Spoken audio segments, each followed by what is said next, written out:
Bon, bonjour, merci d'être là. Je voulais vous dire qu'ici, au Théâtre du Rond-Point, mon équipe et moi, on est extrêmement heureux que Michel Onfray soit là aujourd'hui et j'espère sera là souvent. Ce théâtre, on l'a voulu un théâtre libre depuis quelques années que j'en ai la direction. On a voulu un théâtre libre, un théâtre aussi de libre parole, de débat, de confrontation d'idées. Et surtout, et pour terminer, je ne serai pas long, nous n'accueillons ici que les gens que nous aimons.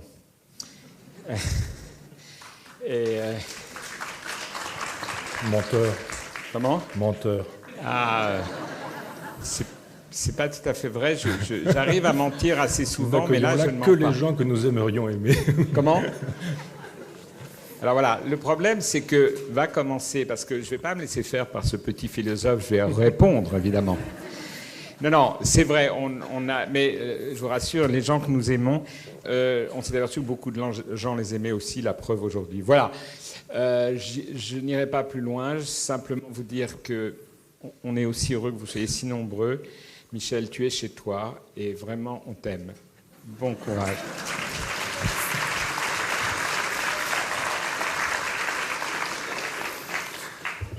Merci Jean-Michel pour ton hospitalité. Merci à vous d'être là à l'heure du déjeuner. Quand même, c'est un effort. J'ai décidé de placer cette intervention sous le signe du post-anarchisme. Il fallait un titre, donc j'ai proposé le post-anarchisme expliqué à ma grand-mère. Or, je n'ai pas de grand-mère. Je ne l'ai pas connue. Une grand-mère paternelle trop âgée pour que je la connaisse, une grand-mère maternelle existante, mais comme ma mère était de l'assistance publique, je n'ai pas connu ma grand-mère. C'était un clin d'œil, voire un rictus à l'endroit de ceux qui font aujourd'hui des philosophies pour leurs filles ou des religions pour leurs fils, et qui très vite torchent 20 pages pour essayer d'expliquer comment on peut devenir philosophe en 12 leçons, chaque leçon prenant 1 minute. Et qui considèrent que quand on a une demande philosophique, on peut faire une offre libérale et que plus c'est vite fait, plus c'est bien fait, mieux ça passe et plus ça permet de rapporter d'argent. Donc, à l'évidence, ces philosophies à l'usage de ma fille ou ce genre de choses singent le grand titre du beau livre de Jean-François Lyotard, qui s'appelait « Le postmoderne expliqué aux enfants ». Et c'est plutôt sous ce patronage que je souhaiterais m'installer, parce qu'il me semble que le postmodernisme n'a pas tout dit, que la vérité du postmodernisme n'est pas non plus dans ce que Lyotard en aura dit, mais dans ce que nous pouvons, nous, en faire aujourd'hui. La pensée, elle est vivante, elle est faite pour être dépassée, et je tâcherai de vous proposer en 2 temps, celui-ci plus, je crois, le 25 mai, 2 temps pour vous expliquer ce qu'est le post-anarchisme, comment il se constitue, et comment on peut en faire une promesse de bonheur politique et de bonheur tout court. Il s'agit donc, dans ces 2 temps, pour moi, de vous présenter une hypothèse qui est comment être anarchiste en dehors de l'anarchie, mais dans l'anarchie tout de même, qui réactive la proposition de Zodaxa, un philosophe oublié. C'est pas quelqu'un qui est un assureur, hein, Zodaxa, c'est quelqu'un qui était un personnage qui a créé L'En dehors, qui était une revue, et il me semble que L'En dehors est une figure intéressante à creuser. Et puis l'autre séance, elle sera consacrée à ce que j'appelle le principe de Gulliver. Je vous expliquerai ce qu'est ce principe de Gulliver, et vous verrez qu'il y a des propositions éminemment concrètes. La philosophie ne m'intéresse que si elle est concrète, pragmatique, susceptible d'incarnation. La politique également. On en a assez, je pense, les uns les autres, de l'idéalisme, de la performance rhétorique, de la sophistique en politique. Il nous faut des armes pratiques, concrètes. Et vous verrez, il y a matière à investir ce champ-là. Le post-anarchisme, il existe aux États-Unis et on n'en parle pas en France. Et pourtant, il me semble qu'il y a une pensée post-anarchiste. Et j'ai découvert moi-même, comme M. Jourdain, que j'étais post-anarchiste sans le savoir, jusqu'à ce qu'un étudiant m'envoie un mail en me disant « Mais vous ne seriez pas un peu post-anarchiste ?» Alors je dis « Mais je ne sais pas, dites-moi, et puis je vous dirai après. » Jusqu'à ce que je découvre, effectivement, il y avait là un continent, et que ce continent méritait d'être acclimaté sur cette terre française. Vous avez Todd May, vous avez Saul Newman ou Lewis Cole qui, aux États-Unis, ont pensé cette question-là. Moi, j'ai un avantage, c'est que je ne lis pas l'anglais, donc comme ça, je ne peux pas voir ce qu'il raconte très précisément, mais il me semble que Concept, post-anarchisme, suppose un autre concept allemand, on va faire les pédants, mais on est bien obligé parce que finalement on n'a pas l'équivalent en français qui est le concept d'Aufhebung. Le concept d'Aufhebung suppose qu'on puisse conserver et dépasser en même temps. On a l'impression qu'il en va d'un oxymore entre conservation et dépassement. Si on conserve, on ne dépasse pas. Si on dépasse, on n'a pas conservé. Or, l'idée qu'on pourrait conserver et dépasser est une idée philosophiquement intéressante, d'un point de vue de la dialectique, bien sûr, mais politiquement intéressante aussi, et qui plus est avec cette question du post-anarchisme, car il s'agit de conserver l'anarchisme tout en le dépassant. Il s'agit donc, dans cette première séance, de dire ce qu'il faut conserver, et puis dans l'autre, vous verrez comment on peut le dépasser. Il y a une plurivocité anarchiste, c'est-à-dire que si vous allez dans la librairie du Monde Libertaire ou si vous achetez des ouvrages anarchistes, vous y verrez tout et le contraire de tout, des choses éminemment contradictoires. Vous avez un corpus doctrinal très explosé, très fragmenté, c'est une mosaïque dans laquelle on trouve tout et le contraire de tout, et parfois le pire, et souvent le meilleur également.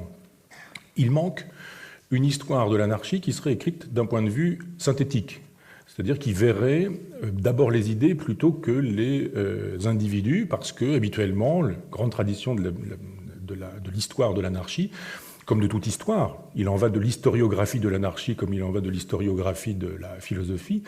Il y a un art d'écrire l'histoire qui est souvent l'art d'écrire l'histoire des dominants, des vainqueurs. Ça veut dire qu'on laisse de côté les dominés, les exclus, les vaincus. Vous le savez, ça fait 7 ans, 8 ans bientôt, enfin on démarre la 8e année qu'à l'Université populaire de Caen, j'enseigne une contre-histoire de la philosophie, c'est-à-dire l'histoire du point de vue des vaincus, voir qui étaient ces vainqueurs, ce que sont également les vaincus, pour les célébrer ou pour montrer que même les vainqueurs, on ne les montre que sous un jour qu'il s'agit de défaire, de décomposer au sens étymologique. Même chose pour l'histoire de l'anarchie. Il y a très peu d'histoires de l'anarchie et souvent elles se recopient les unes les autres. C'est plus facile, je dirais, de faire une histoire à partir des autres histoires parce que vous gagnez vite fait, bien fait, là aussi, de l'argent sans grand travail. Vous n'avez pas besoin de lire tout Godwin, tout Stirner, tout Proudhon, tout Bakounine, tout Kropotkin ou tous les grands textes. Il vous suffit de lire les histoires et de refaire des histoires à partir de ces histoires et c'est souvent comme ça que ça fonctionne, y compris dans l'histoire de l'anarchie. Moi, je me suis permis d'aller voir un certain nombre d'œuvres complètes, de les lire et de voir si ce qu'on en disait dans l'historiographie dominante de l'anarchie correspondait vraiment au contenu. On y trouve vraiment des choses très, très diverses. Je vous disais, juxtaposition de pensées éminemment contradictoires. Vous avez par exemple l'individualisme radical de Stirner et le collectivisme de Kropotkin. Et si vous lisez par exemple l'unique et sa propriété, vous y verrez des attaques extrêmement violentes contre Proudhon. Donc on voit que les anarchistes ne s'aiment pas forcément tous les uns les autres et qu'il y a des anarchismes ou des façons différentes d'être anarchistes. Même chose avec des questions comme la violence. Vous avez l'éloge de la violence chez Bakounine et puis un pacifisme non violent chez Sébastien Faure. Et vous avez, dans les histoires de l'anarchie, un chapitre souvent consacré à Tolstoï comme anarchiste chrétien. Et vous avez l'anticléricalisme de Jean Grave juste en face. On vous parle une espèce de millénarisme apocalyptique chez Godwin. Il pense qu'un jour, à la fin des temps, on aura une société idéale, fantastique, merveilleuse, formidable, et que la rhétorique suffira pour ça. Donc on pourrait faire la révolution, mais sur le mode de la rhétorique du pasteur qu'il était. Finalement, au fond, Godwin, et puis vous avez en face le pragmatisme d'un Proudhon, qui lui pense le réel comme il est, à partir de sa vérité, en considérant que la doctrine, elle doit émaner du réel, et que le réel, la doctrine, la théorie, la pratique, tout ça doit fonctionner de façon à ce qu'on puisse penser le réel pour pouvoir agir sur le réel, puisque c'est la priorité de l'anarchiste. Vous avez la pruderie d'un Proudhon, par exemple, qui est un personnage un peu catastrophique si on considère ce qu'il écrit sur les femmes, par exemple, sur les juifs ou sur les homosexuels. Proudhon est un personnage que j'aime beaucoup, mais il n'y a rien à dire sur cette question. Il a été fautif en étant antisémite, en étant homophobe, en étant misogyne, phallocrate, en attaquant l'art contemporain, par exemple. Il n'empêche que Proudhon peut être grand par ailleurs. Et puis en face, vous avez un Émile Armand qui fait l'éloge de la camaraderie amoureuse, ou un Fourier qui vous fait l'éloge d'un nouveau monde amoureux dans lequel toutes les fantaisies lubriques, comme il dit, doivent pouvoir trouver leur formulation, leur possibilité d'existence. Vous avez la possibilité de mettre en perspective le Louise Michel, par exemple, et son féminisme, et puis, je vous disais, les saillies, et saillies n'étant pas le mot qui convient, mais phallocrates de Proudhon, le pacifisme de Louis Lecoing, le philosémitisme de Bernard Lazare. Enfin, vous voyez que tout ça entre dans la grande communauté anarchiste et qu'il faut faire son marché. C'est-à-dire il faut prendre, ne pas prendre, garder, ne pas garder et prélever. C'est-à-dire je propose une logique du prélèvement qui nous permettrait aujourd'hui de pratiquer un droit d'inventaire en disant ça je prends, ça je ne prends pas, et si je prends, je peux prendre l'esprit, pas forcément la lettre, parce qu'il y a matière à penser notre modernité dans les textes du XIXe siècle, mais la vérité du XXIe siècle ne se trouve pas dans la lettre même de l'anarchie, à l'évidence. Il faut aller au-delà des dogmes, c'est-à-dire qu'aujourd'hui, si vous lisez Le Monde libertaire ou si vous écoutez Radio Libertaire, vous avez un certain nombre de dogmes, ça fait partie du catéchisme, et je pense qu'un anarchiste ne respecte pas les dogmes, ne respecte pas les catéchismes, y compris les catéchismes anarchistes ou les dogmes anarchistes. Il faut être libre et ne pas se soumettre à la vérité de la doctrine. Ça me paraît très, très religieux, cette aventure, l'idée qu'il y aurait des vérités révélées, des paroles d'évangile anarchiste et que la vérité serait dans la bibliothèque anarchiste. Non, la vérité, elle est dans l'esprit anarchiste, et c'est cet esprit qu'il nous faut saisir et capter aujourd'hui. Parmi les dogmes anarchistes, il y a cette idée que l'État, ce serait le mal absolu. C'est clair, l'État, c'est le mal absolu, l'affaire est réglée. Donc il faudrait viser l'abolition de l'État, de toute forme d'État ou de toute forme étatique. On peut comprendre que dans une configuration historique particulière, l'État, au XIXe siècle, puisse être l'instrument, l'unique instrument du pouvoir en place, du pouvoir capitaliste, du pouvoir de l'argent, du pouvoir de la bourgeoisie, et que l'État, ce soit effectivement l'instrument des possédants, et que les dépossédés puissent ne pas aimer cet instrument. Mais c'est une position idéaliste, qui consiste à dire que l'État en soi, E majuscule, l'État, ce serait mauvais toujours, car il y a un État-providence, car il faut des machines qui soient susceptibles de prélever l'impôt et de le redistribuer. Il y a des machines qui sont susceptibles de décider de l'affectation d'un crédit ici, là ou ailleurs. C'est une machine neutre, a priori l'État. Elle est neutre. Avec un couteau, vous pouvez égorger quelqu'un, vous pouvez peler une pomme. Le couteau n'est jamais coupable de ce qu'on lui fait faire. Pas responsable. L'État, c'est la même chose. Donc il faudrait penser cette idée que l'État, s'il a longtemps été l'instrument de domination, d'oppression des puissants sur les démunis, peut être l'instrument qui garantirait les faibles, les petits, les humiliés ou les sans grade. Il me semble qu'il faut repenser la question de l'État à la lumière de ces considérations-là. Un autre lieu commun, l'idée que élection piège à con, on connaît le slogan, il faudrait ne jamais voter, il y aurait une pureté à ne jamais aller voter, parce que finalement, voter, c'est accepter la démocratie, qu'on présente comme la démocrassouille, le parlementarisme, qui serait la pire des choses. Et il faudrait donc s'abstenir.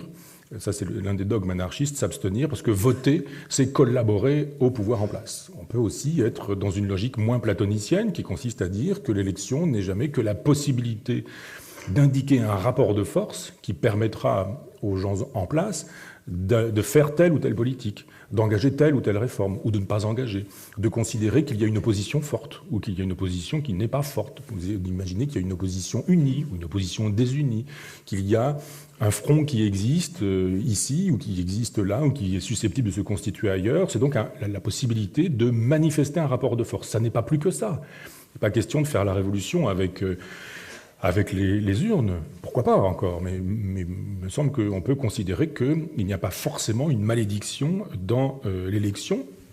Et puis d'ailleurs, si l'élection elle est vraiment si mauvaise que ça, pourquoi est-ce que Proudhon s'y est présenté une fois ?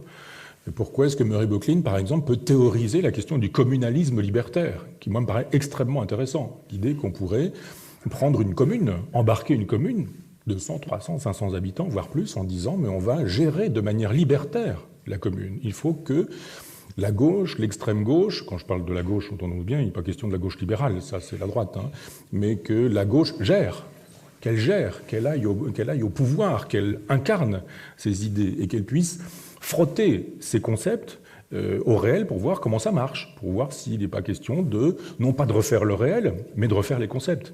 Souvent, quand on frotte les concepts au réel et que ça ne fonctionne pas, eh bien, on a la tentation de refaire le réel. On garde les concepts parce qu'ils sont bons, mais on ne refait pas le réel. Non, le réel est là, il résiste, il est ce qu'il est, et il faut affiner les concepts. Les concepts sont là pour que nous prenions d'assaut le réel, et s'il y a une possibilité de ce côté-là, du côté de l'anarchie, eh bien, il faut affiner les concepts comme autant d'armes qui sont susceptibles de permettre l'accès à un pouvoir. Pas l'accès au pouvoir, mais l'accès à un certain type de pouvoir. Les élections, ça peut servir à ça.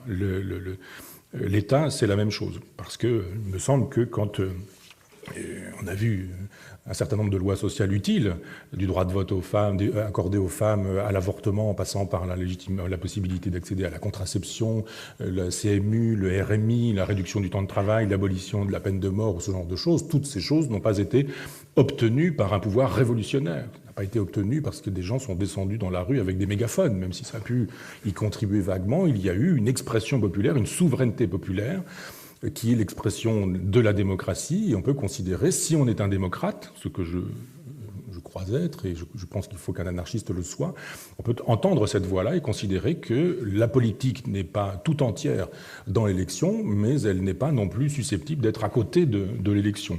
Autre lieu commun, l'idée que le capitalisme, ce serait le libéralisme, et que ce serait un moment dans l'histoire du monde dont nous pourrions nous débarrasser. Ça, c'est une idée marxiste. Alors, on peut être marxiste, mais Marx nous dit effectivement date de naissance du capitalisme et puis date de décès possible, l'abolition de la propriété privée, et puis on connaît l'histoire. Et voilà, l'idée d'un post-capitalisme ou d'un au-delà du capitalisme ou d'une destruction du capitalisme est une idée défendable. Moi, je défends une idée qui n'est pas marxiste sur ce terrain-là, comme sur d'autres. Je considère que le capitalisme, c'est la forme de production qui est consubstantielle au monde depuis qu'il est monde. C'est-à-dire dans le néolithique, quand on a trouvé et découvert des jolis fossiles ou des jolis coquillages, eh bien leur beauté, leur rareté fait leur richesse. Et à partir de cette théorie-là, on peut imaginer effectivement qu'il y a eu des capitalismes, des façons de fabriquer du capital, à partir d'un certain nombre d'objets qui ont fait qu'on a pu parler d'un capital. Enfin, moi, je parle d'un capitalisme néolithique, par exemple, et je ne considère pas que, comme Marx le pense, comme Brodel peuvent aussi l'imaginer, il y aurait une naissance du capitalisme en Europe, dans des cités particulières, dans des endroits particuliers, et qu'on pourrait en finir avec l'abolition du capitalisme. Je pense qu'il faut bien distinguer un mode de production des richesses qui est neutre en tant que tel, et puis un mode de répartition des richesses qui, pour le coup, n'est pas neutre et qui est, lui, le libéralisme. Donc il y a un capitalisme libéral, mais il y a eu un capitalisme antilibéral, mais il y a eu un capitalisme soviétique, un capitalisme fasciste, un capitalisme guerrier, un capitalisme chinois. Et j'ai découvert récemment, par la grâce de la réédition d'un texte de Guattari, que Guattari défendait cette idée non fétichiste du capitalisme, qu'il considérait donc qu'il en allait là d'une forme économique, plastique, contre laquelle on pouvait se battre, du moins pour l'épithète qui le qualifie. Donc pourquoi pas un capitalisme libertaire? Et de fait, si vous lisez Proudhon, vous verrez que la théorie des ateliers, du mutualisme, de la fédération, toutes ces choses-là supposent qu'on peut garder une propriété privée sans que pour autant la propriété privée soit l'occasion de ce qu'il appelle l'aubaine, c'est-à-dire le fait que les capitalistes, disons-le comme ça, pour le coup, entre guillemets, puissent ne pas payer la force de travail et bénéficier pour eux-mêmes de la force de travail qu'ils n'auront pas payée et dont ils auront spolié les travailleurs. Donc il me semble qu'il y a toute une théorie à refaire du capital, du capitalisme, du libéralisme, des relations entretenues par ces concepts-là pour voir qu'il faut en finir avec cette idée que l'État serait toujours mauvais, que les élections ce serait toujours mauvais et que le capitalisme ce serait une espèce de fétiche qu'on pourrait incendier un jour, dont on pourrait se débarrasser définitivement. Et il me semble donc que ces quelques dogmes, mais là il s'agit d'être rapide, c'est-à-dire dans ces deux séances, ce sont des pistes que je vous offre et qu'il faudrait envisager ensemble avec les compétences des uns des autres, les compétences d'économistes, de fiscalistes, de banquiers, pour voir comment on peut affiner ces concepts-là, les penser mieux, et il me semble que c'est un travail de ce que Bourdieu appellerait le travail d'un intellectuel collectif, c'est-à-dire c'est à chacun d'apporter ses compétences pour voir si les hypothèses que je vous propose sont susceptibles d'être creusées, précisées, affinées ou pas, ou non. C'est une hypothèse de travail que cette première séance. Qu'est-ce qu'il faut déconstruire, garder pour cette première aventure et puis dépasser par la suite? Comment est-ce qu'il faut déconstruire cette aventure? Prendre l'historiographie, donc, c'est-à-dire, je vous le disais tout à l'heure, l'écriture dominante du mouvement anarchiste, et puis voir ce qui est dit très précisément sur ces individus-là, et constater que là aussi, là ailleurs, vous avez des lieux communs qui sont des lieux communs de l'anarchie, parce que l'anarchisme a aussi ses lieux communs. Si vous ouvrez n'importe quelle histoire de l'anarchie, vous y verrez qu'on vous présente William Godwin comme l'ancêtre de l'anarchisme. Alors quelques-uns considèrent qu'il y a des ancêtres peut-être plus anciens encore, et on parle parfois de Diogène, on parle parfois d'Aristippe de Cyrène, on dit que de temps en temps, la Boétie, avec son discours sur la servitude volontaire et son « soyez résolus de ne plus servir et vous voilà libre », est l'inventeur de la pensée, ou l'un des précurseurs de l'anarchisme. On parle de l'abbaye de Thélème de Rabelais, enfin on a une espèce de vague présentation générale nous disant avant que ça commence, c'est déjà commencé un peu, et vous avez ces sensibilités-là, ces individus-là. Mais on nous dit toujours Godwin, l'inventeur de l'anarchie. Je suis allé voir à quoi ressemble la pensée de Godwin, et j'ai découvert qu'on avait affaire à quelqu'un qui était, je vous disais tout à l'heure, dans une logique de protestants extrêmement austères, qui considèrent qu'on doit pouvoir, par la persuasion et la rhétorique, par la discussion, par le langage, amener les hommes à cette société dans laquelle il n'y aurait plus d'exploitation, plus de misère, etc. Dans combien de temps, pourrait-on demander à Godwin le philosophe? Il aurait répondu, un peu comme Fernand Reynaud, dans un certain temps. Parce que quand on lui a posé un peu la question, il dit « c'est loin, hein, c'est très loin ». Oui, mais loin, c'est quoi? C'est très très loin. Donc on est dans une perspective quasi utopique. C'est-à-dire que quand Godwin nous propose une espèce de société totalement idéalisée, merveilleuse, fantastique, formidable, sans exploitation, sans misère, avec un homme régénéré, etc., on est dans le schéma protestant, et que ce schéma protestant, extrêmement austère, pas très soucieux des pauvres, vous avez une théorie du conséquentialisme qui est un peu inquiétante chez Godwin. Le conséquentialisme suppose qu'il n'y a pas de bien ou de mal en soi, mais qu'il y a du bon ou du mauvais, et que le bon et le mauvais sont à mettre en perspective avec la finalité qui est la nôtre. Et il nous dit, par exemple, dans une belle logique de casuistique, Godwin, il nous dit, mais vous auriez Fénelon, c'était un de ses grands auteurs, vous auriez Fénelon et son serviteur dans un château qui est en feu. Il faudrait en sauver l'un des deux. Vous savez que vous ne sauverez pas les deux, mais sauver l'un des deux. Lequel faut-il sauver? Alors évidemment, vous dites, j'espère bien ne jamais être dans la position du personnage qui, enfin, pour Fénelon, c'est clair, n'ayez pas de crainte, mais de la position d'avoir à choisir, de devoir choisir comme ça, de cette manière-là. Et il répond clairement, Godwin, mais Fénelon a le plus d'utilité sociale, donc il faut sauver Fénelon. C'est pas très anarchiste, ça me paraît pas très libertaire, cette position, cette logique casuistique, et c'est truffé de références, de moments comme ceux-là, où il fait l'éloge du mensonge, par exemple, Godwin, en nous disant, mais après tout, si vous prêtez de l'argent et que vous ne pouvez pas le rendre parce que votre argent vous sera plus utile qu'à celui à qui vous l'avez emprunté, eh bien, l'utilité fait la loi. Donc je dirais cet utilitarisme de Godwin, cette espèce de pensée cruelle, me donne l'impression de ne pas être aussi anarchiste qu'on veut bien le dire. Et nombre d'anarchistes qui font de Godwin un anarchiste, ou l'inventeur même de l'anarchie, ou le précurseur de l'anarchie, ferait mieux d'aller y voir de plus près. Stirner, tournez les pages, Stirner, philosophe anarchiste individualiste. Mais il n'est pas du tout anarchiste individualiste si vous disiez... Son unique livre, L'unique et sa propriété, il a écrit 2 ou 3 petites choses à côté, mais pas vraiment des livres, des articles. L'unique et sa propriété est un éloge forcené de l'égoïsme, de l'égocentrisme. Il m'est arrivé d'ailleurs de croiser sur un plateau de télévision Pierre Berger qui me disait que son héros était Stirner, pour vous dire. L'étendue de l'anarchie de Max Stirner. Donc voilà quelqu'un qui dit, mais moi d'abord, et les autres, peu importe. Je n'ai de souci de personne d'autre que moi. Je dois faire triompher ma cause, et on est dans une logique de pur solipsisme. Solus ipse, je suis tout seul au monde. Et ma force, ma violence, ma puissance, c'est la vérité de ce qui doit être, dit Stirner. Je n'ai pas à avoir de souci d'autrui. Si je tue et que je ne me fais pas prendre, eh bien je peux tuer. Il nous fait l'éloge du vol, du viol, du meurtre, de l'assassinat, du mensonge en permanence. Cet anarchiste, entre guillemets, et qui est Max Stirner. Donc, même chose, vous dites, un ancêtre de l'anarchisme qui finalement nous fait l'éloge d'un monde pacifié par la vertu d'une parole chrétienne. Vous avez un autre anarchiste qui lui vous dit après tout étrangler les pauvres, si les pauvres se laissent faire, c'est tant pis pour eux. Ils n'ont qu'à se rebeller, ils n'ont qu'à faire preuve de manifestation de leur puissance, et puis ça suffira bien comme ça. Vous apercevez que ça paraît guère vraiment anarchiste. Si vous prenez Proudhon, dont on vous dit pour le coup, puisque vous avez les précurseurs, vous avez l'anarchiste individualiste, là on vous dit que c'est le père de l'anarchisme. Je vous disais tout à l'heure que nombre de pages donnent l'impression de ne pas être des pages anarchistes. Les pages misogynes, phallocrates, les pages homophobes, les pages antisémites, les pages guerrières, bellicistes, qui font l'éloge de la guerre comme d'une grande santé. Vous dites tout ça ne paraît pas très très anarchiste véritablement. Tolstoï, vous dites anarchiste chrétien, même chose, toujours dans la table des Mathiens, vous avez ce genre de choses, vous dites mais un chrétien anarchiste, il y a un truc qui ne va pas. Enfin, si vous faites l'éloge du bonheur dans l'au-delà, et ce que font toujours les chrétiens, enfin les croyants, ils vous demandent de mourir de votre vivant, parce qu'ils vous disent que ce sera plus simple de mourir le jour où ça viendra, et vous font savoir que moins vous aurez vécu ici-bas, plus vous vivrez dans un au-delà qui n'existe pas.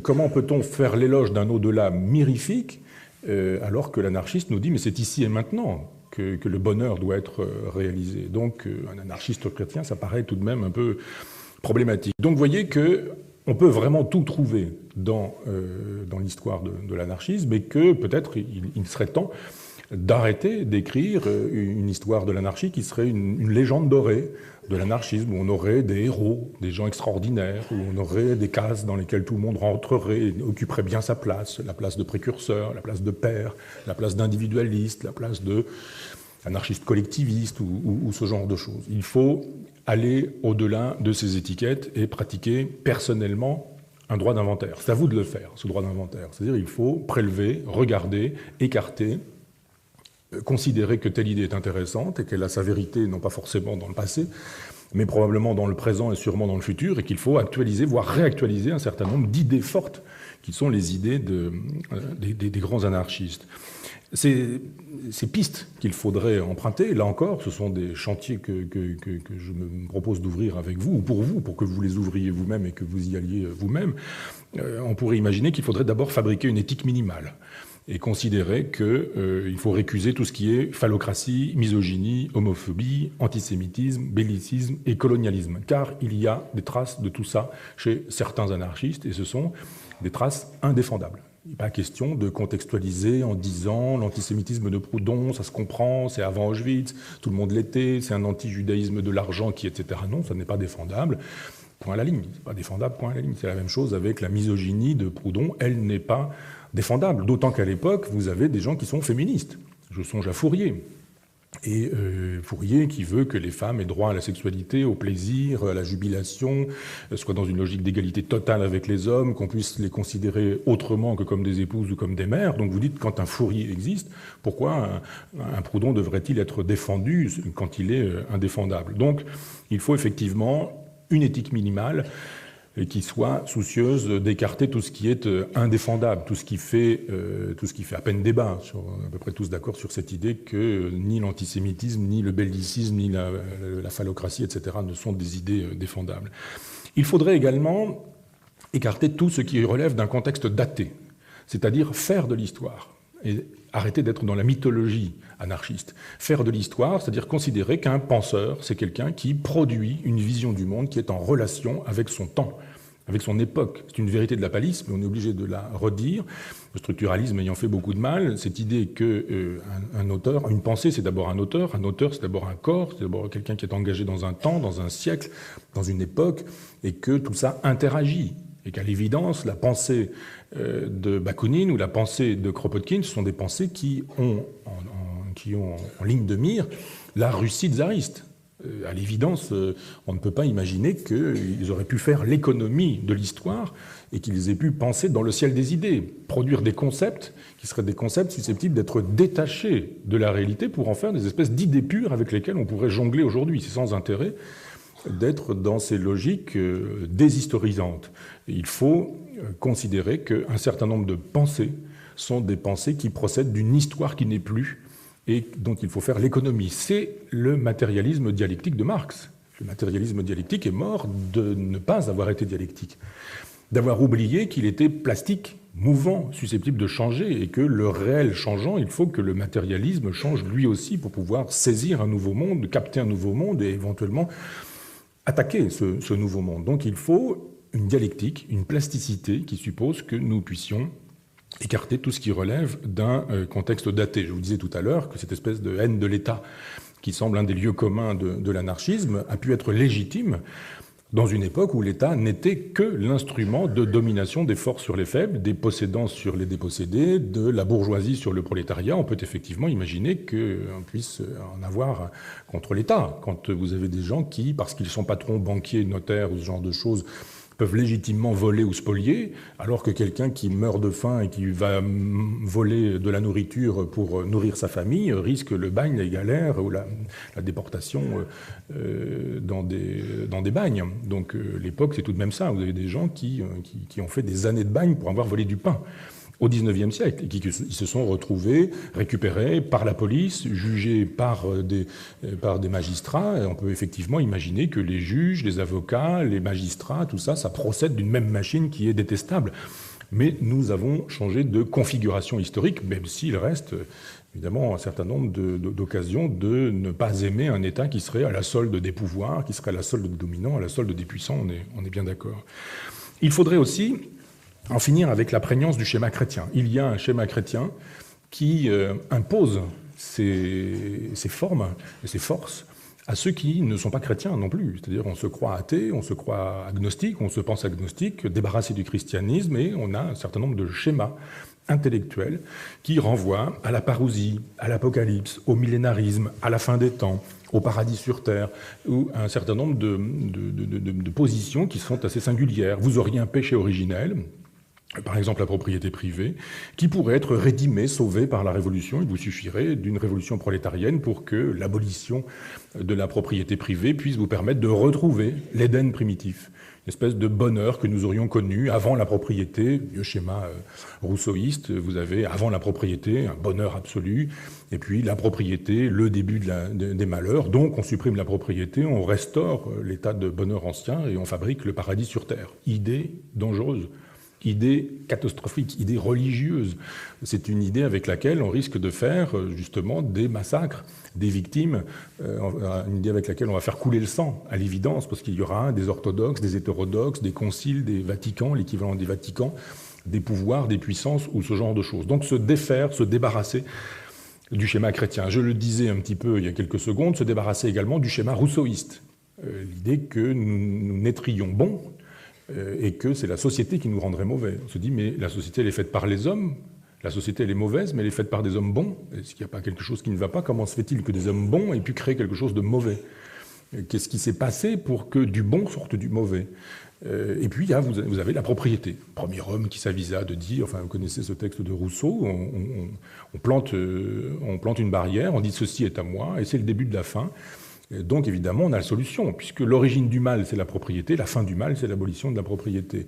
Non, le mal n'est pas une affaire de propriété, le mal est affaire d'individualité, de subjectivité, d'âme humaine, disons-le comme ça. L'éthologie nous apprend aujourd'hui que nous sommes évidemment des animaux et qu'il reste dans notre chair un certain nombre de passions, de pulsions ou d'instincts qui ne changeront pas et qu'un changement de société ne modifierait pas. Donc il faut en finir avec l'idée d'une nature humaine bonne, définitivement bonne, d'une société qui corromprait cette nature, et d'une bonne société qui permettrait de produire un homme nouveau, avec une existence dans laquelle toute négativité aurait disparu. Vous n'auriez plus de prison, de police, d'armée, vous n'auriez plus de méchanceté, on ne violerait plus personne, il n'y aurait plus de misère, plus d'exploitation, etc. En finir avec ce schéma dangereux. Nous n'en finirons jamais avec la négativité qui est une composante essentielle de la réalité.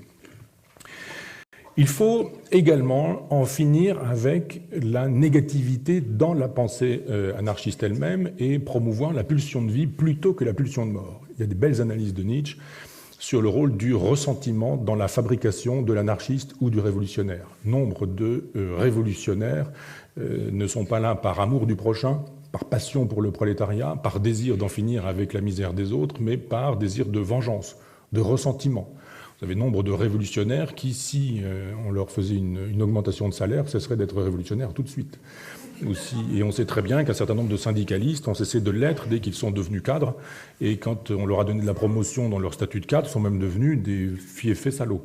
Donc il faut aussi composer avec ce genre de choses. Il y a dans l'anarchie un certain nombre de gens qui sont mus par ce que Spinoza appelait des passions tristes, par le ressentiment, par la haine, par l'envie du voisin, par la jalousie. Je veux ce que l'autre a. Je veux ce que je n'ai pas et que l'autre a. Je désire le désir de l'autre, désir mimétique, etc. Il faut se défaire de cette pulsion de mort qui fait que, bien souvent, dans l'anarchie, dans l'anarchisme aujourd'hui, c'est la critique, la négation, la destruction qui domine, ou le ressentiment, la haine, la rancune, ou les passions tristes, au profit d'une positivité. C'est ça qui m'intéresse dans la pensée anarchiste. Donc si vraiment on doit faire un droit d'inventaire, pratiquer un inventaire, il faudra effectivement considérer que tout ce qui relève de la pulsion de mort est à écarter et que tout ce qui est susceptible de célébrer la pulsion de vie est à conserver. C'est facile, ça vous donne une grille de lecture vraiment extrêmement intéressante, puisque tout ce qui ressemble de près ou de loin à de l'envie, à de la jalousie, à du ressentiment, vous laissez de côté, et tout ce qui permet de fabriquer des choses positives, joyeuses, intéressantes, de la communauté, de la fraternité, de la solidarité, tout ça, il faut le célébrer.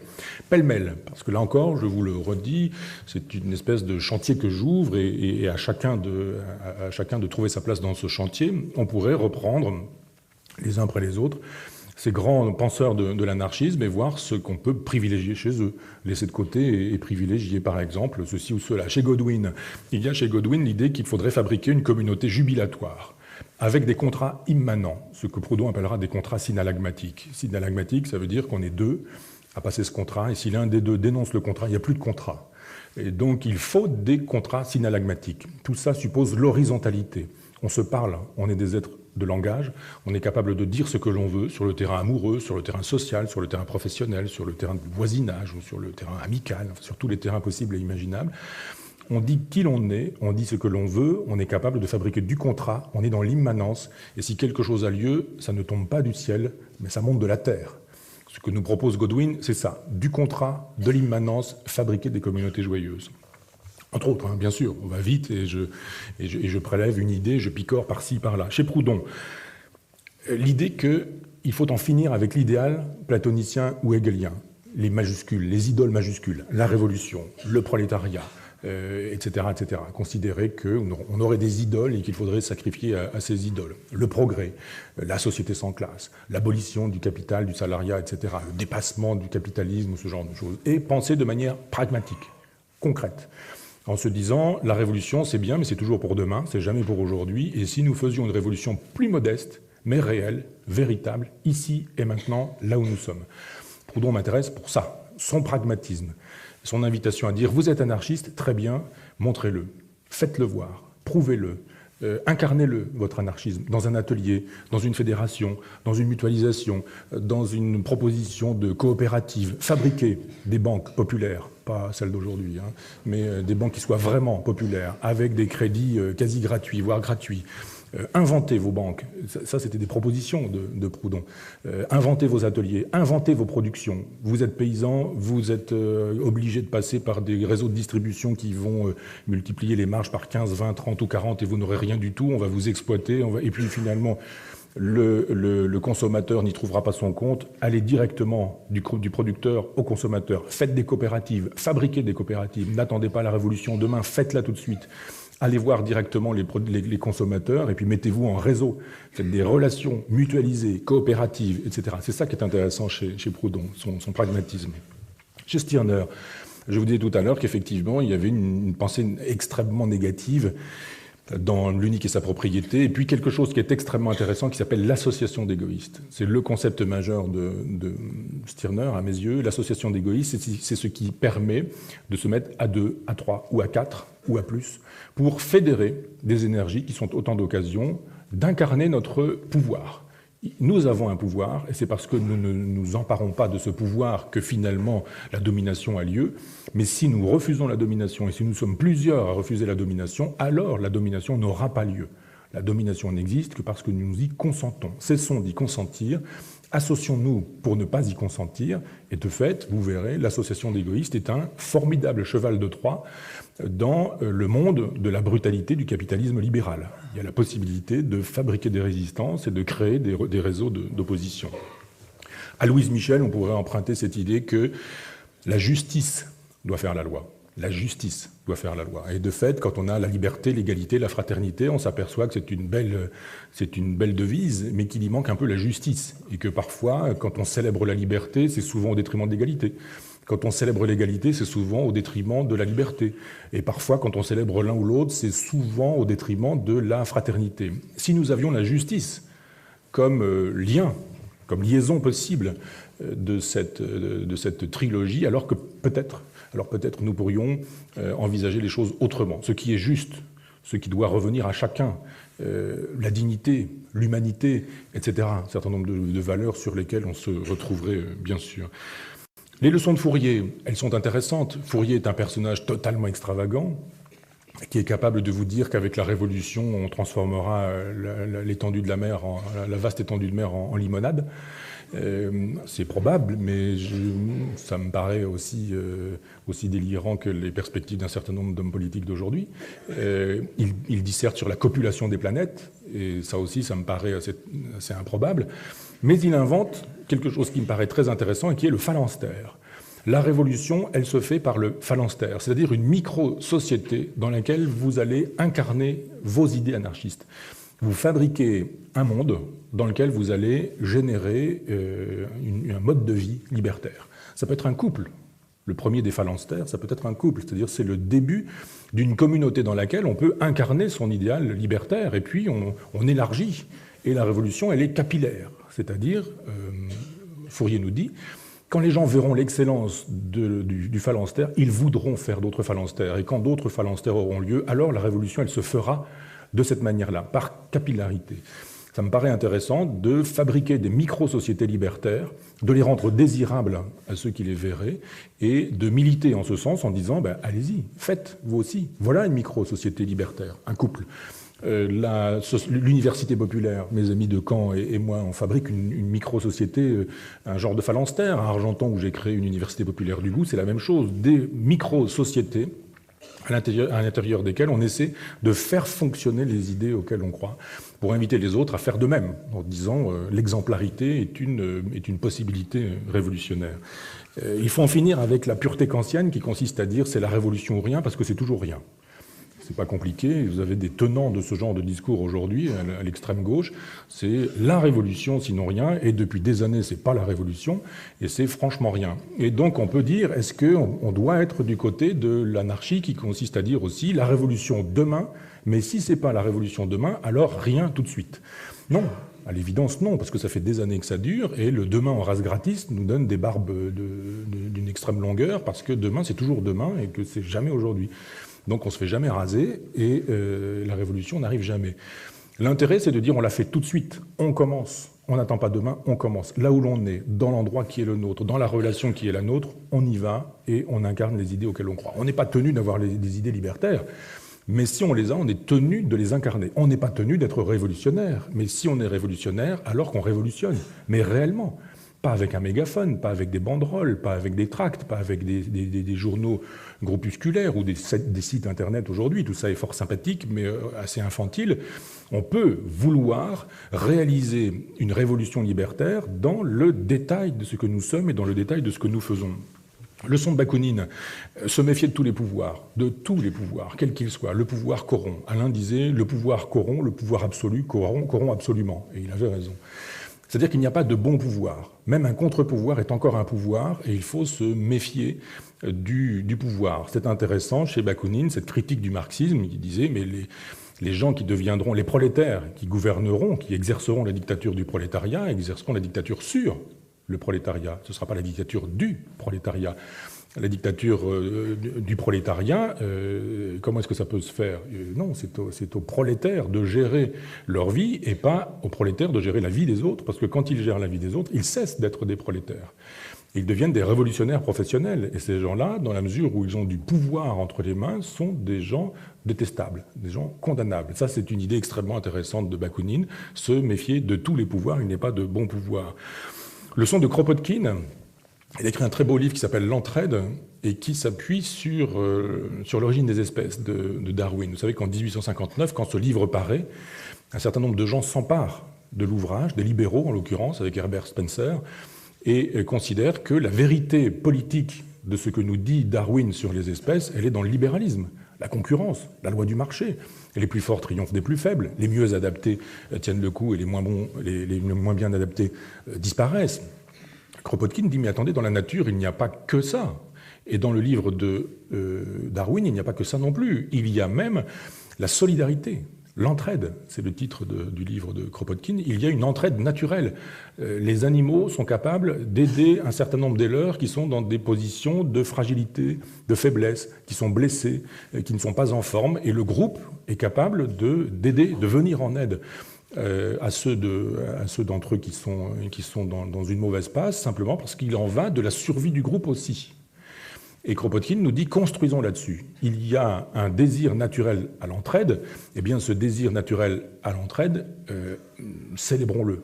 Éduquons à la solidarité, à l'entraide et à ce genre de choses, plutôt que d'éduquer à l'inverse, au struggle for life, à la lutte pour les plus forts ou pour les dominants, ce qui est la vérité du moment, de notre moment. On peut éduquer à autre chose. Ça, c'est une leçon de Kropotkin.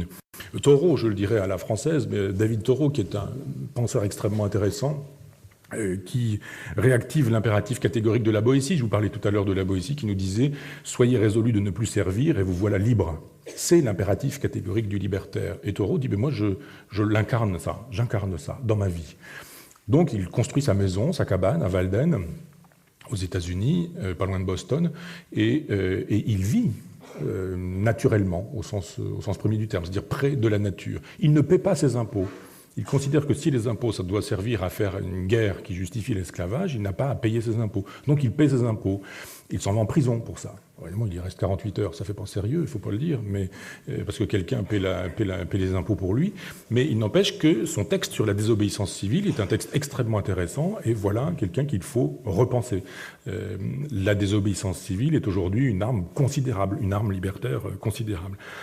D'Élisée Reclus, nous pourrions garder cette idée que la science n'est pas mauvaise en soi. Vous avez des technophobes, souvent chez les anarchistes, qui considèrent que toute technique est mauvaise, parce qu'elle est technique. On pourrait dire non, une technique, c'est la même chose que l'État, c'est ce qu'on lui fait faire qui fait qu'elle est mauvaise. Soyons utilitaristes, au sens anglo-saxon et philosophique du terme. Une technique, elle est ni bonne ni mauvaise. Avec une fission nucléaire, vous pouvez créer de l'énergie et vous pouvez aussi raser Hiroshima et Nagasaki. Donc il faut réfléchir à la science, non pas en considérant qu'elle est une idole majuscule, mais en vous disant qu'elle est au service d'un certain nombre de causes et que des mauvaises causes peuvent faire de la science un mauvais argument ou une mauvaise discipline, mais elle n'est pas une mauvaise discipline en soi. C'est l'intérêt de Reclus. On n'entrera pas dans les détails, mais on pourrait notamment réfléchir à partir de Reclus sur la question des OGM. Est-ce que c'est bon, est-ce que c'est mauvais en soi? Ou est-ce que c'est ce qu'on fait faire aux OGM qui fait que c'est détestable dans une configuration qui serait une configuration capitaliste libérale planétaire d'aujourd'hui, par exemple? Une question qu'on pourrait poser. Leçon de Sébastien Faure, philosophe libertaire lui aussi, philosophe anarchiste, qui a mis le paquet sur la question de l'éducation, en créant une école qui s'appelait La Ruche. Eh bien, il y a un investissement nécessaire dans la pédagogie libertaire, dans l'éducation populaire, dans la formation de conscience anarchiste. Expliquer ce que peut être une pensée libertaire, comment elle peut fonctionner, ce qu'on peut obtenir d'elle. Ça me paraît être extrêmement intéressant et modestement, il me semble que mes amis et moi, à l'Université populaire, nous tâchons de contribuer à cet idéal pédagogique libertaire. Leçon d'Alexandre Jacob. Vous ne connaissez peut-être pas Alexandre Jacob, mais vous le connaissez sans le savoir parce qu'il a servi de modèle à Arsène Lupin, le gentleman cambrioleur. C'est quelqu'un qui a pas théorisé, mais enfin pratiqué ce qu'on appelait la reprise individuelle, le cambriolage, si vous voulez, hein, et qui considérait que le cambriolage, c'est bien si on fait servir l'argent du cambriolage à la cause et aux pauvres. Et ça me paraît intéressant d'imaginer qu'après tout, on pourrait cambrioler un certain nombre de gens qui ne s'en apercevraient même pas, si et seulement si cet argent-là pouvait servir à la cause et à la bonne cause. Alexandre Marius Jacob est une figure extraordinaire, je vous invite à lire ses mémoires, c'est quelqu'un qui a eu une vraie vie romanesque, un grand personnage. Le Zoodaxa de tout à l'heure, dont je vous parlais, qui nous disait qu'il fallait être en dehors Il me semble que ce concept en dehors est un concept intéressant, dans l'anarchie, mais en dehors de l'anarchie. Ça me paraît être une position intéressante à occuper. Leçon d'Émile Pouget. Émile Pouget, le théoricien du sabotage. Et j'ai fait l'éloge du sabotage dans Ciné Hebdo au moment de l'affaire de Tarnac, en faisant savoir que j'étais pour le sabotage s'il était l'occasion, mais vraiment et réellement, et pas de manière fantasmagorique, mais d'améliorer la condition ouvrière. Si vraiment le sabotage est l'occasion d'améliorer la classe ouvrière, le sabotage ça s'appelle la grève. Et ça me paraît, l'une des modalités du sabotage s'appelle la grève, et ça me paraît tout à fait défendable. Si en revanche le sabotage c'est le plaisir de la passion triste, c'est le plaisir du ressentiment, c'est le plaisir de détruire pour détruire parce qu'on est animé par les passions tristes, alors effectivement, ça n'est pas intéressant. Et Pouget le disait lui-même, si vous mettez du verre pilé dans le pain que vous faites parce que vous êtes apprenti boulanger, eh bien, ça ne s'appelle pas du sabotage. Si vous transformez un médicament alors que vous êtes apprenti chez un apothicaire et que vous transformez un produit, il faut que vous remplacez un produit par de la strychnine, ça ne s'appelle pas du sabotage, nous dit Pouget. Parce qu'au bout du compte, vous aurez tué des gens et vous n'aurez rien changé au monde comme il est, et vous n'aurez pas fait avancer la cause ouvrière, ou la cause des plus modestes, ou la cause des démunis, ou des humbles, etc. Donc, oui, un sabotage qui serait l'occasion de montrer une puissance, une force, une existence, sans que pour autant les passions tristes triomphent. Inventons, pour le coup, des sabotages qui soient jubilatoires et judicieux. Et plutôt que d'arrêter les trains, repeignons-les en rose et puis mettons du chewing-gum dans les composteurs. Enfin, je sais pas, je théorise. Leçon des anarchies d'Émile Armand. Émile Armand est un personnage qui, je vous dis tout à l'heure, qui avait fait l'éloge de la camaraderie amoureuse. Et il y a souvent, j'allais dire des peines à jouir, mais c'est le mot qui s'impose un peu, mais chez les révolutionnaires, et il faut arrêter de peiner à jouir, quoi. Il faut dire que la révolution n'a pas à être sanglante, et qu'elle peut être joyeuse, et qu'on peut être dans des logiques intéressantes pour le corps. Émile Armand, comme d'autres, mais qui ne sont pas forcément libertaires à proprement parler, mais comme Reich et d'autres, sont des gens qui donnent au corps une place importante dans la révolution, et qui considèrent qu'il y a une révolution des désirs, une révolution hédoniste, une révolution des plaisirs, une révolution des jubilations pour soi-même et pour les autres. Ça, c'est une dimension souvent oubliée. Leçon des anarcho-syndicalistes, si chère au cœur d'Albert Camus, je vous renvoie à la fin de L'Homme révolté. Les anarcho-syndicalistes sont des gens qui n'ont de théorie qu'à partir de la pratique qui est la leur. C'est-à-dire ce sont des gens qui, sur le terrain, agissent et produisent ensuite éventuellement une théorie, mais qui est une théorie éminemment pragmatique. Et il faut aller voir des Pelloutier, leçon de Pelloutier aussi, la culture de soi-même, une belle expression de Fernand Pelloutier. Il faut aller voir de ce côté-là. Il me semble que l'anarcho-syndicalisme est la vérité du syndicalisme. Le syndicalisme, quand il est aujourd'hui piloté par des individus qui sont, je vous le disais tout à l'heure, la critique que Bakounine faisait des gens de pouvoir, qui sont des syndicats pilotés par des gens dont certains ont pu avoir des voitures payées par des présidents de la République, la démonstration est faite qu'effectivement le syndicalisme dans ces configurations-là a cessé d'être le syndicalisme et que Rome n'est plus dans Rome. Là, avec l'anarcho-syndicalisme, vous avez l'expression d'une vitalité. Vous avez un jour un mouvement social, vous avez une figure qui apparaît, et puis le mouvement social obtient ce qu'il doit obtenir, et la figure disparaît, et la vérité de l'anarcho-syndicalisme, elle me paraît extrêmement intéressante.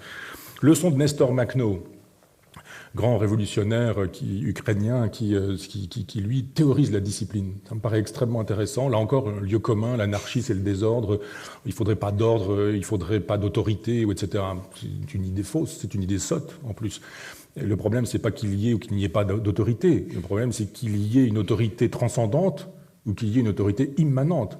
Le problème de l'absence de discipline et de l'absence d'autorité est catastrophique. Ça va dans n'importe quel sens, s'il n'y a pas d'autorité ou s'il n'y a pas de discipline. En revanche, s'il y a de l'autorité et de la discipline consentie, voulue, choisie, alors c'est tout à fait autre chose. Pour le coup, soyons rousseauistes. Rousseau disait dans le Contrat social, l'obéissance à la loi qu'on s'est prescrite est liberté. Et il me semble qu'effectivement, si nous choisissons nos chefs et si nous pouvons destituer nos chefs, si on a des mandats qui sont susceptibles d'être retirés, alors à ce moment-là, on peut envisager autrement l'autorité et la discipline. C'est la leçon de Makhno, et elle me paraît extrêmement intéressante. Extrêmement intéressante. Il y avait ça d'ailleurs, j'ouvre une parenthèse, dans la Résistance, c'est un grand modèle pour moi, parce qu'il y a des héros de la Résistance qui ont beaucoup compté et qui comptent encore beaucoup pour moi, même s'ils ont été mes projets ne sont plus là, mais des gens qui m'ont appris effectivement que dans la Résistance, on était capable de se choisir des capitaines et de destituer le capitaine parce qu'il n'avait pas été à la hauteur du mandat qu'on lui avait confié. Donc cette idée que le problème n'est pas pour ou contre l'autorité, mais pour une autorité transcendante ou pour une autorité immanente est une question qui me paraît extrêmement intéressante. L'autorité ne tombe pas du ciel. Vous n'avez pas l'autorité parce que vous avez l'institution derrière vous, parce que vous êtes flic, curé, militaire ou je ne sais quoi, ou journaliste ou autre, mais vous avez l'autorité parce qu'on vous l'aura donnée, parce qu'on vous l'aura confiée, parce que le peuple, parce que le groupe, parce que l'Assemblée aura choisi de vous désigner. Et parce qu'elle aura eu le pouvoir de vous désigner, elle aura le pouvoir de vous destituer si vous ne faites pas correctement votre travail. Ça me semble une leçon intéressante.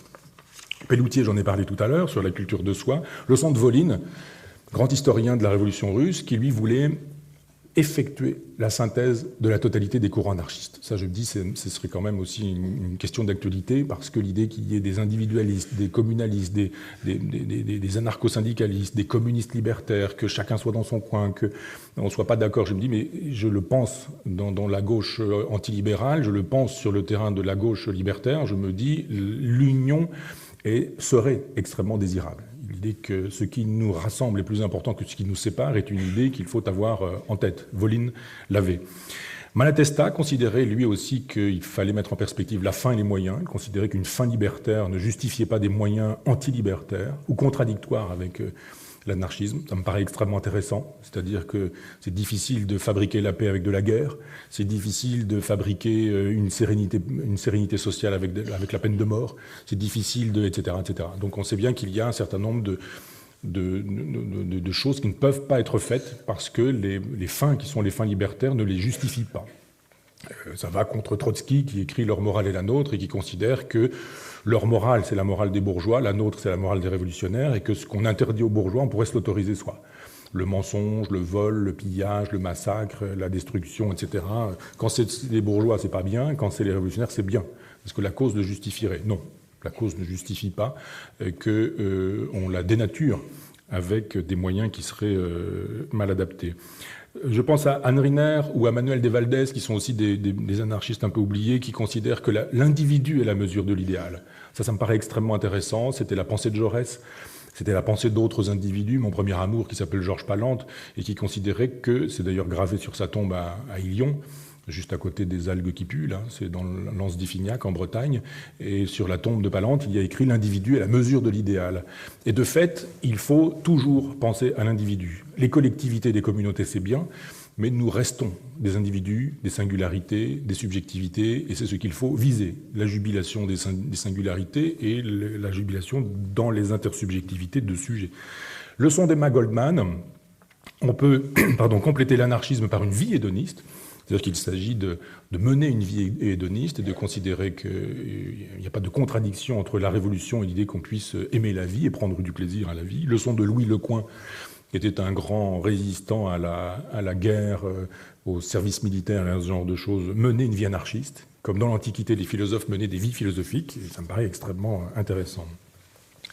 Voilà, en grappillant des idées dans la pensée anarchiste que nous pourrions réactiver, repenser en nous disant il y a des chemins, il y a des pistes, il y a des voies. Mais là encore, je suis évasif et rapide parce qu'on pourrait passer une année entière sur cette séance. Je voudrais vous parler du fleuve Alphée qui, dans la mythologie, est un fleuve qui existe en tant que tel, puis disparaît dans la mer, et au-delà de la mer, réapparaît sur la côte en face, exactement formé de la même manière. C'est une mythologie extrêmement intéressante. On a l'impression que ce fleuve disparaît. En fait, il ne disparaît pas. Il traverse la mer, et de l'autre côté de la mer, il réapparaît et continue. Vous avez un beau livre de Caillois sur ce sujet. Il recontinue son travail de fleuve. Il me semble que l'anarchisme a vécu ça. Il y a un fleuve Alphée de l'anarchisme, c'est-à-dire qu'on suit l'anarchie jusqu'à ce qu'elle se jette dans la mer, et on a l'impression qu'elle disparaît. Et puis elle pourrait réapparaître sur la côte en face avec justement le post-anarchisme.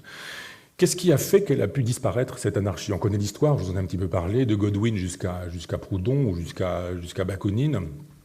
Elle a existé, cette pensée anarchiste, et puis elle a été saignée plusieurs fois. Elle a été saignée une fois par la Commune. C'est-à-dire qu'on oublie que... Proudhon est mort quand la Commune a lieu, mais on oublie que la Commune, elle est faite par beaucoup de proudhoniens. Et que les Versaillais ont massacré tous les communards, comme vous le savez, et que nombre des communards étaient proudhoniens, c'est-à-dire que cette vitalité d'après Proudhon, le proudhonisme, a disparu du paysage français massacré par Thiers et les Versaillais. Les attentats anarchistes ont aussi discrédité la cause anarchiste. Il m'a semblé qu'on commence on commence dans l'illégalité, dans la perspective d'un Marius Jacob, Alexandre Marius Jacob, en se disant on va redistribuer l'argent, etc. Puis finalement, comme dans la bande à Bono, on finit par mener la bonne vie avec l'argent qu'on a récupéré violemment, en abattant des gens et en se cachant derrière une cause anarchiste qui ne change pas grand-chose à la condition ouvrière du moment. Il y a aussi l'impuissance des anarchistes à empêcher la guerre 14-18. La guerre 14-18 a lieu, il y avait cette théorie de la grève générale qui devait empêcher le peuple français de partir faire la guerre au peuple allemand, et vous savez comment ça s'est passé, assassinat de Jaurès, et départ à la fleur au fusil, et Verdun.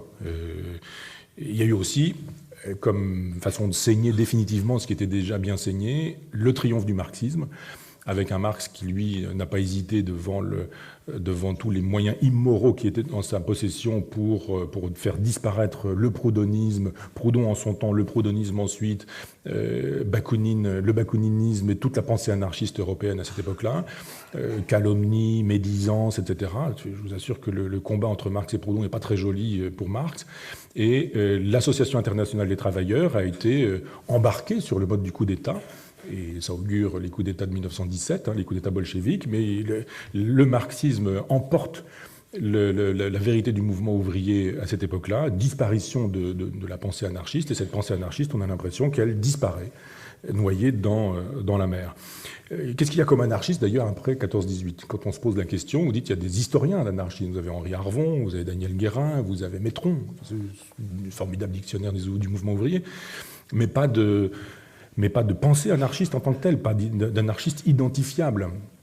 Il me semble qu'il y a pourtant des individus dont on peut dire qu'ils ont été à la genèse de ce post-anarchisme. Je songe à Orwell, je songe à 1984, La ferme des animaux par exemple, je songe au texte que Simone Veil, la philosophe, pas l'autre, écrit contre les partis politiques, ou divers engagements qu'elle a pu avoir dans la guerre d'Espagne par exemple, à Jean Grenier, le maître d'Albert Camus, et à son essai sur l'esprit d'orthodoxie, un texte qui, je ne sais pas combien d'années avant BHL, nous dit ce qui se passe en Union soviétique, 36, 37, 38, puis c'est un ensemble de textes, donc regardez, 77, 40 ans. C'est-à-dire 40 ans avant les nouveaux philosophes, Jean Grenier a déjà tout dit, et Albert Camus, bien sûr, qui à mon avis me paraît être le post-anarchiste emblématique. Mais ça, j'aurai l'occasion d'y revenir. Le post-anarchisme intègre donc les idées de ce courant invisible mais réel. Il s'agit donc de dépasser le nihilisme de notre époque parce que depuis que ce fleuve a disparu dans la mer, il y a eu des choses effrayantes. De 14-18 à 1945, par exemple, 2 guerres mondiales, fascisme, nazisme, stalinisme, la Shoah, Hiroshima, le goulag, les génocides. Depuis 1989, chute du mur de Berlin, mondialisation libérale, globalisation des enjeux, tyrannie de la machine informatique, périls écologiques. Voilà un petit peu à quoi ressemble le XXe siècle. Qu'est-ce que peut faire la pensée anarchiste en prenant en considération ce qui a eu lieu ? Eh bien, il me semble que un certain nombre d'individus, dont je vous disais tout à l'heure qui ils étaient, Orwell, Veil, Simone Veil, Camus, Grenier, etc., ont pu proposer des éléments pour une pensée post-anarchiste, mais vous avez aussi un autre grand courant, un autre grand mouvement que les États-Unis appellent la French Theory, la théorie française, et qui suppose qu'on aille voir du côté de Foucault, de Deleuze, de Guattari et d'un certain nombre de philosophes dont je voudrais, pour finir très rapidement, faire l'éloge. Leçon de Foucault. Foucault nous dit « le pouvoir est partout ». C'est terminé l'époque où il y avait un pouvoir identifiable à l'État. Vous aviez des appareils idéologiques d'État, comme le disait Althusser, et qu'il fallait en gros prendre le pouvoir comme les parachutistes prenaient le pouvoir, en disant voilà, on s'empare des grands endroits stratégiques de la société. Et Foucault dit non, le pouvoir est partout. Donc le fascisme casqué, armé et botté, il est moins à craindre que les fascismes disséminés. Il y a des micro-fascismes. Donc il faut des micro-résistances. Et toutes ces réflexions sur l'anormalité, l'apostrophe anormalité, la caserne, la prison, l'enfermement, toutes les structures de contrôle et de domination des corps, toutes les réflexions sur le gouvernement de soi qui semblerait préférable au gouvernement des autres, toute cette pensée de Michel Foucault, elle est une pensée qui est susceptible d'être mobilisée pour le post-anarchisme. On pourrait mobiliser également Bourdieu, qui nous dit qu'il faut effectivement mener un combat antilibéral européen, qu'il faut fédérer les forces antilibérales sur le terrain européen, fabriquer des intellectuels collectifs qui soient autant d'occasions de fabriquer un cheval de Troie ou des chevaux de Troie qui soient susceptibles d'avancer pour mener cette guerre-là. Travailler sur la question des mécanismes de reproduction sociale, l'université, les grandes écoles, Sciences Po, l'ENA, Normal Sup, enfin tous ces endroits, la télévision, le journalisme, les médias, tous ces endroits qui produisent et reproduisent le corps social comme il fonctionne, savoir où est l'ennemi, à quoi il ressemble, comment on peut l'identifier, comment on peut le combattre. Leçon de Deleuze et Guattari, peut-être plus de Guattari que de Deleuze d'ailleurs, mais là encore je vais vite et il faudrait détailler tout ça. Je vous assure qu'il y a matière à un séminaire d'au moins une année sur ces questions-là. Cette idée de la micrologie politique. Il n'y a plus aujourd'hui de gros pouvoirs d'État forts, mais simplement des micrologies. Et il faut s'installer dans cette perspective nouvelle. Il y a des microfascismes. Guattari nous disait le fascisme est en nous. Et de fait, il y a des tentations pour les hommes de dominer les femmes, pour les adultes de dominer les enfants, pour des patrons de dominer les ouvriers, pour des possédants de dominer les possédés, pour des forts de dominer les faibles, pour des blancs de dominer, etc., etc., etc., pour des hétéros. Enfin, vous voyez comment les choses fonctionnent. Le fascisme, il est là.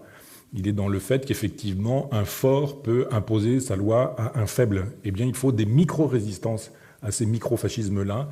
Et déjà, si on est sur ce terrain-là, on est peut-être sur le terrain d'une véritable politique.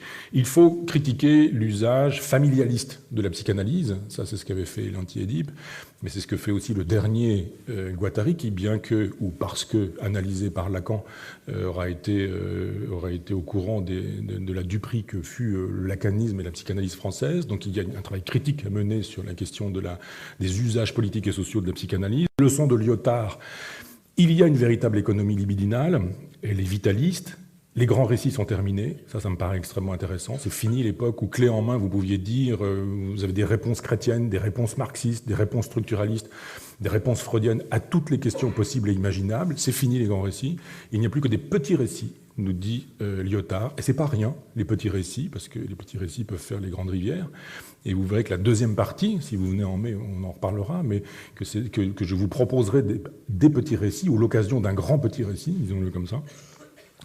Il nous dit également qu'il y a Lyotard, et ça me paraît extrêmement intéressant dans cette configuration d'aujourd'hui, qu'il y a un rôle considérable des avant-gardes esthétiques aujourd'hui, que la critique de l'art contemporain est toujours suspecte, et qu'il faut aller voir du côté de l'art contemporain, parce que vous y avez du meilleur et du pire, bien sûr, puisqu'il est vivant, donc ça me paraît normal, mais vous avez surtout le meilleur, des laboratoires, des audaces, des virtualités, des possibilités, et qu'il faut restaurer la confiance dans nos artistes, pour le meilleur et pour le pire, qui sont peut-être les vrais chercheurs. Ça, c'est une piste qui s'inspire de Lyotard, bien sûr.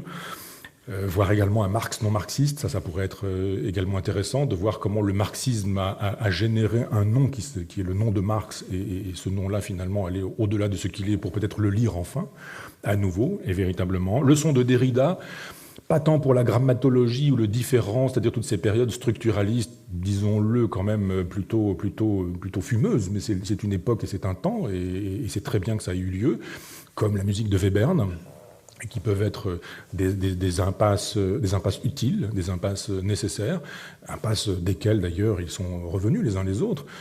Schoenberg d'abord, Berg d'autres, et quelques autres, enfin on va pas faire des considérations sur la musique, mais même Derrida, le dernier Derrida, me semble-t-il, quand il écrit ce texte magnifique sur l'amitié, politique de l'amitié, quand il écrit sur l'hospitalité, quand il écrit sur le terrorisme ou sur les États voyous, par exemple, quand il fait ce très beau livre qui s'appelle Du droit à la philosophie, il y a un matériau considérable chez Jacques Derrida qui est susceptible d'être utilisé, toute l'architectonique de l'amitié, ses réflexions sur une autre université, une éthique pour les animaux, ça aussi c'est une question extrêmement intéressante.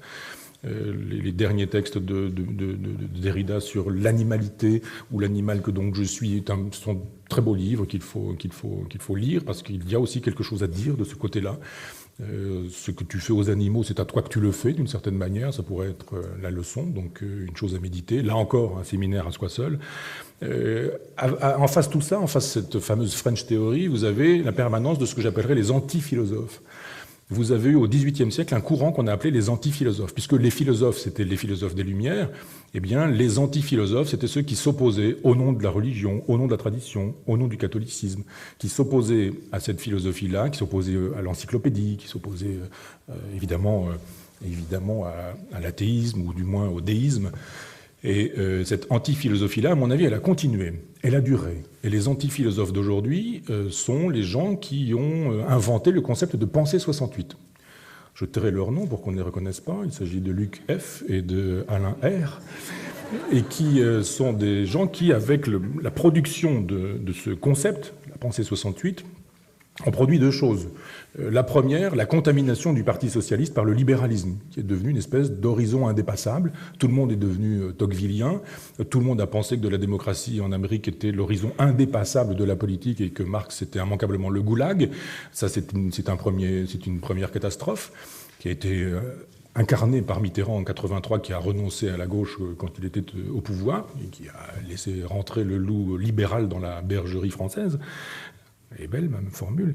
Et vous avez une autre version qui est l'arrivée au pouvoir d'un président de la République dont je tairai le nom aussi, Nicolas S., qui, lui, a réussi à fédérer une grande partie des antiphilosophes. Je tairai les noms, là encore, mais etc. Enfin bon, vous connaissez.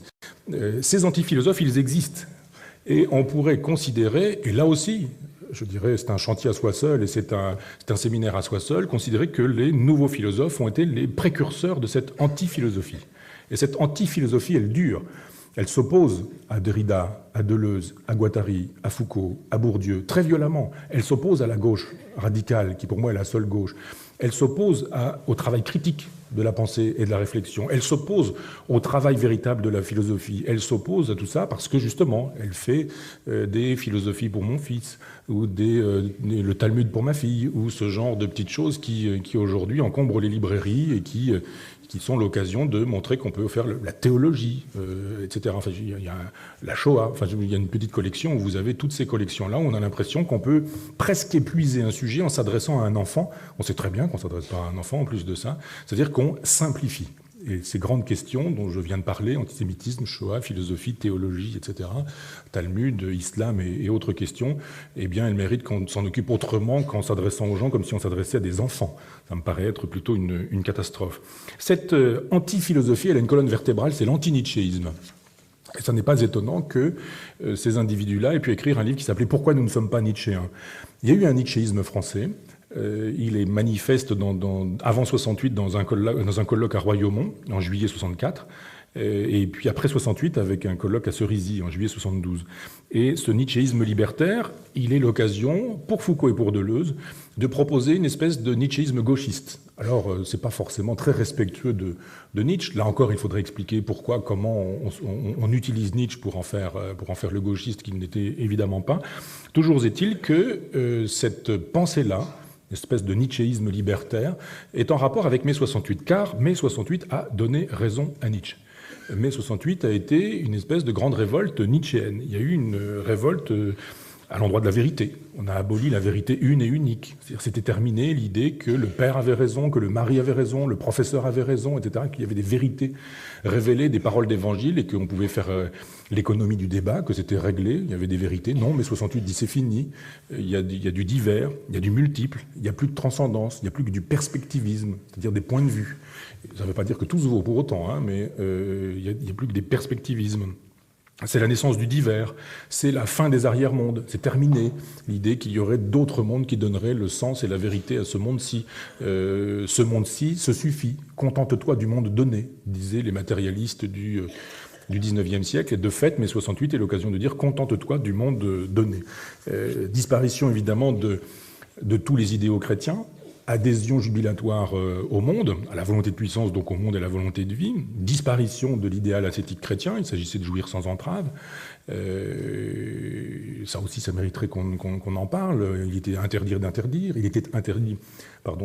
toutes ces questions-là sont des questions qu'il faudrait soulever, redébattre, mais je vous redis, l'occasion d'aujourd'hui est d'ouvrir un chantier, pas de clore des perspectives, et il y avait le surgissement de ce que Nietzsche appelait des nouvelles possibilités d'existence. Je pense que l'historiographie anarchiste a négligé l'importance du nietzschéisme français dans le XXe siècle pour voir que, effectivement, le courant du fleuve Alphée continuait et traverser la mer, cette espèce de mer qui a été le XXe siècle bouleversée par les événements que j'ai pu vous dire. Il y a des citations, on n'a pas le temps, mais je veux dire de Louise Michel, d'Emma Goldman ou d'Émile Armand, qui sont des citations extrêmement élogieuses de Nietzsche.